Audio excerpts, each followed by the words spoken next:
The Bermuda Triangle, which is also known as the Devil's Triangle, is a large region of mostly ocean that sits in the western region of the Atlantic. Surrounding oceans between Bermuda, Puerto Rico, and the tip of Florida, this area is infamous for tallying cases of the absurd and unknown, while being shrouded in mystery. Inherently, this area is largely no different to any other part of the world in terms of planes and ships going missing.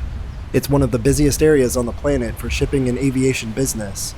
The difference here being that there are quite a few notable high-profile disappearances within this triangle's radius that are quite head-tilting. From a large number of ships and planes having had accidents under mysterious circumstances, to some even vanishing without a trace, it seems, the Bermuda Triangle has certainly gained a reputation. Scientists have attempted to make sense out of these strange phenomena, from magnetic poles to methane gases from the ocean floor, while others are convinced aliens are responsible, that it leads to the lost city of Atlantis, or even to another dimension. While there are many theories, none of them are able to provide a definitive explanation for why so many notable occurrences have taken place within this triangular section of ocean, seemingly more so than anywhere else in the world.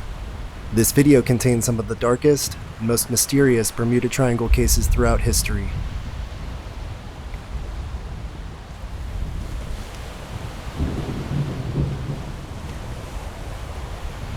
Possibly one of the most mysterious stories of shipwrecks in general, this ship has a tale of its own. Despite being found adrift in some other location in the Atlantic Ocean, the connection to the Bermuda Triangle has been somehow invoked to find an answer to the mystery of its fate.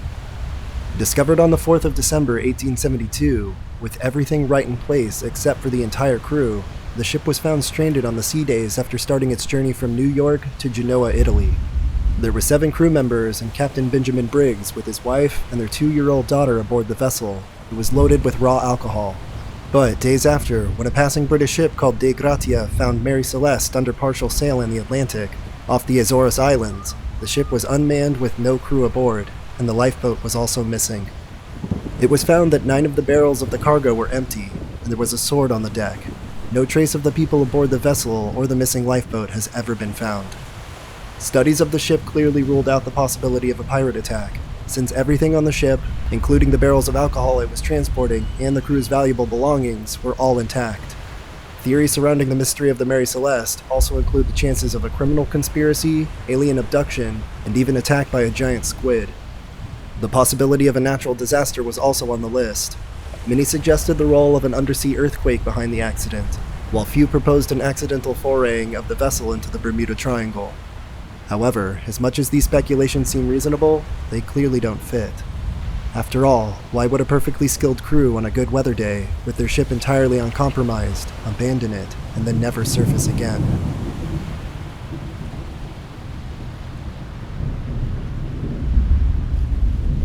Carroll A. Deering, a 5-masted commercial schooner, is one of the most well-written about maritime mysteries of the 20th century due to the complete mystery around its abandonment. On January 31, 1921, Carroll A. Deering was found hard aground on the treacherous rocks of Hatteras Diamond Shoals, North Carolina. There were speculations that the vessel was involved in rum running. However, when the investigation team from Barbados reached the vessel after days of effort in the rough sea, what they found was a deserted ship, with all crew members missing, along with the crew's personal belongings, ship navigational equipment, logbooks, and life rafts, among other things.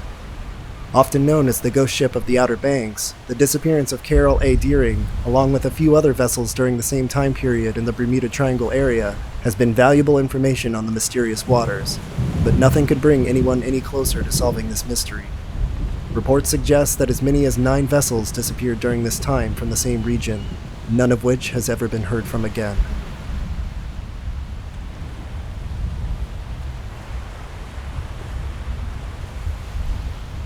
Taking from the seas to the sky, a plane crashes into the ocean during a bad storm, killing all 6 on board. It's tragic, but it makes sense, seeing as they were facing inclement weather, right? But the strangest thing about the crash of the C-54 Skymaster is why it was heading into the storm in the first place. If it had stayed on its originally intended course, they wouldn't have been in a storm to strike them down at all.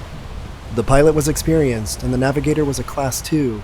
They were both qualified and knew how to avoid storms. They just didn't.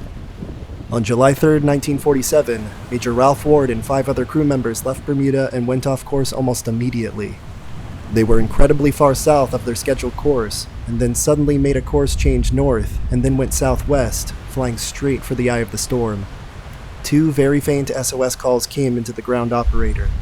They were very low and garbled, and then there was nothing but silence. Debris was found about 209 miles northeast of Florida, and reflected sudden destruction, which is common in severe storms. But how this huge blunder was made in the first place remains a topic of debate, especially among people who believe in extraterrestrials.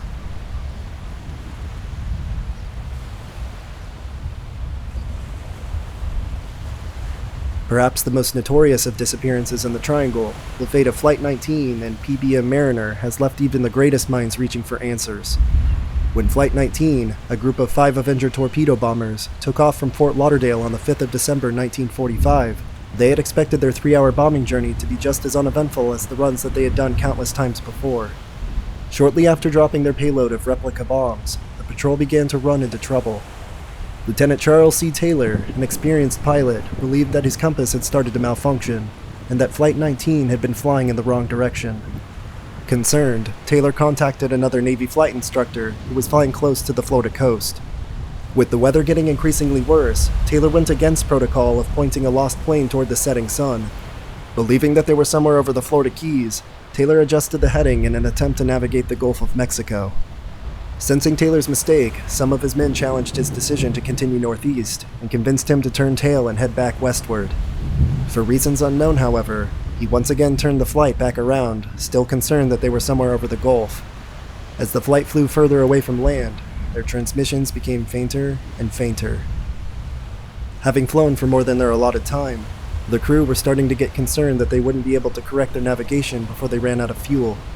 In his final transmission, Taylor told his men that once the first plane dropped below 10 liters of fuel, they would all ditch together for a greater chance of rescue. A few short minutes later, the transmissions ended. Certain that the flight had ditched into the ocean, the Navy immediately launched a search and rescue effort. 2 Mariner flying boats were scrambled to search for the missing Flight 19. However, 20 minutes after taking off, one of the Mariners disappeared off the radar. Neither the 13 crewmen, 5 pilots of Flight 19, nor the wreckage of any of the aircraft were ever recovered.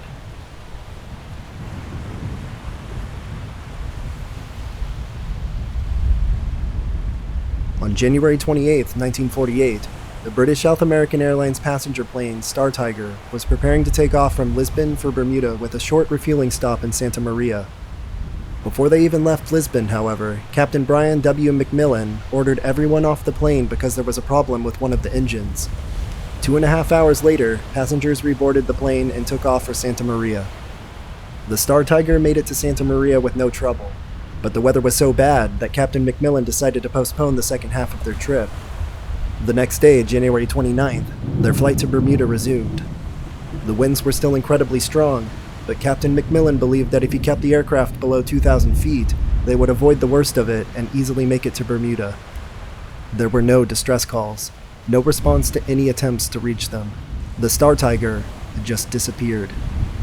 A 5-day rescue operation was launched by the USAF, but it turned up nothing. There were 25 passengers, a crew of 6, and a World War II hero, Air Marshal Sir Arthur Cunningham, on board. They were never heard from again.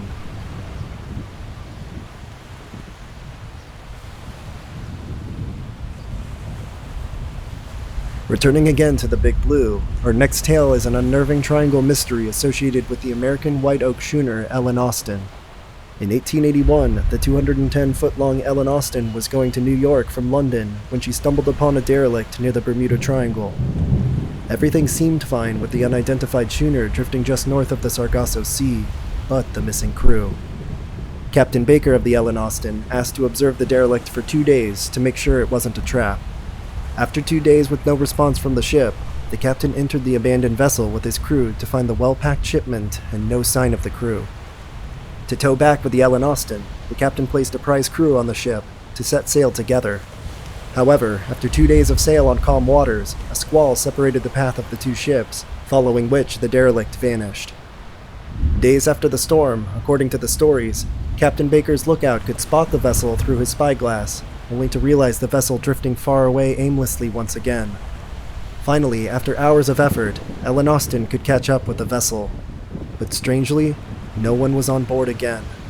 However, another version of the story suggests a second attempt by Baker to bring her back to land, but ended with the same fate before, Ellen Austin eventually abandoning the cursed vessel. Other reports suggest that the derelict was once more spotted, but this time had a separate crew than the prized crew placed on it by Ellen Austin. The ship's disappearance, reappearance, and the prize crew's absence is an intriguing story. It is more like a secret of the Bermuda Triangle, one that has seemingly no chances of being unraveled anytime soon.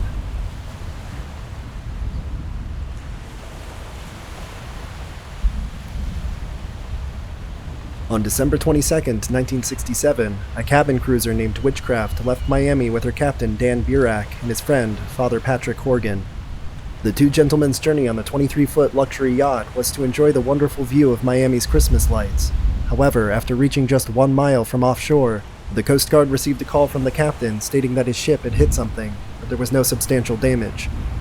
Indicating help to be towed to shore, the Coast Guard set off immediately, reaching Witchcraft in as many as 19 minutes, alone but to nothing. The area indicating the ship's location was completely deserted, with no signs of any ship having been stranded or even present there previously. What's most intriguing about this story is that this particular cruiser was virtually unsinkable. Not to mention numerous life-saving devices were present on board, including life jackets, lifeboats, flares, distress signal devices, etc. None of them were used, and that ship was gone. The Coast Guard officials searched hundreds of square miles of the ocean over the next few days, but were completely unsuccessful. Nothing of this ship has been found until this day. The ship is gone, and what remains is only the speculation that can be done now.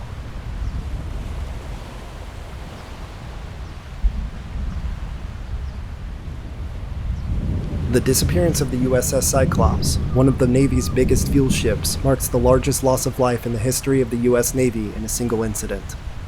In March 1918, this massive ship set out to sail from Brazil to Baltimore through the Bermuda region, carrying about 10,800 tons of manganese ore, with about 309 crew members on board. Setting off on a fairly good day, the ship's first and only message indicated no sort of troubles. However, the ship was never heard from again. An entire search of the area was put into action, but nothing was ever found. No remains of the ship or any crew members aboard have ever been found. The captain of the USS Cyclops never sent a distress signal. No one on board responded to radio calls from other vessels in the vicinity. The naval instructors also failed to find a definite cause for its disappearance, though there were a number of theories suggesting various reasons. Due to its mysterious disappearance, the Cyclops has become a part of the list of more than 100 ships and planes to have vanished under strange circumstances in the Bermuda Triangle.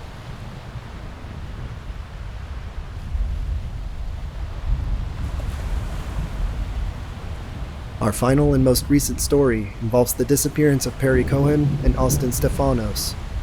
Cohen and Stefanos were avid fishermen and would go fishing in an area not far offshore. The two boys would routinely check in with their parents every couple of hours. Stefanos' grandfather told reporters that his grandson had operated the boat about 20 times and that the family members were comfortable with him operating the boat. About a week prior to their disappearance, Stefanos had been stopped by a Marine patrol officer for a routine check, and all safety equipment mandated by Florida law was aboard the boat. On July 23, 2015, Cohen sent a message to another friend via Instagram that read, quote, "Me and Austin are crossing to the Bahamas tomorrow. Come with us. We wouldn't check in." Another friend reportedly spoke to Stefanos about traveling to the Bahamas prior to their departure with Stefanos, saying that the weather was too rough. Cohen reportedly asked his stepfather that night if he could borrow his GPS to use on Stefanos' boat. The night prior to their disappearance, Cohen and Stefanos spent the night together at Stefanos' home before planning to go fishing the next morning, although Cohen had told a friend that they were planning to head to the Bahamas. On the morning of July 24, 2015, Cohen and Stefanos traveled to the Jupiter Island Marina to go fishing on a 19-foot, single-engined 1978 Seacraft that was registered to Stefanos' mother.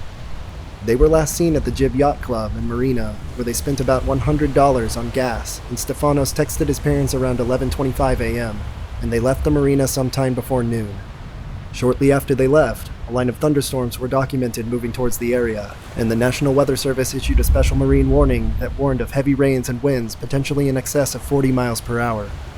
It is believed that the two boys were overtaken by the storm, as Stefanos' cell phone was disconnected from the internet around 1:15 p.m.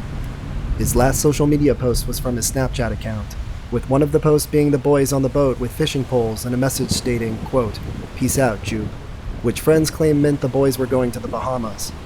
A friend told reporters that another post from that day from Stefanos' account was a video of the fast-moving storm heading towards the boat, with the commentary, quote, "We're fucked." A fund was created to pay for private searches for the boys, and within a few hours had raised thousands of dollars. Dozens of people, including NFL Hall of Famer Joe Namath, joined the search. Participants followed shorelines and beaches looking for any debris washed ashore. Due to the vast sea area to be searched, multiple boats and aircrafts were used to search for the missing boys. A Coast Guard C-130 airplane, a Miami helicopter crew, an HR-144 plane, 2 U.S. Customs and Border Protection planes, and 2 Coast Guard cutters were used, along with multiple private boaters and pilots offering their help. The search was made difficult, though, as it was determined that the boat was not equipped with an emergency positioning beacon or any other safety equipment, such as a radio or GPS. The boat that the boys were operating was originally discovered on July 26, 2015, 2 days after the incident, near Daytona Beach, Florida. The Coast Guard attached a data marker buoy to the boat and left to continue to search for Cohen and Stefanos. It was rediscovered on March 18, 2016, almost a year later, about 100 miles from Bermuda. An iPhone and other personal effects were found aboard the boat. The search for the boys was called off on July 31, 2015.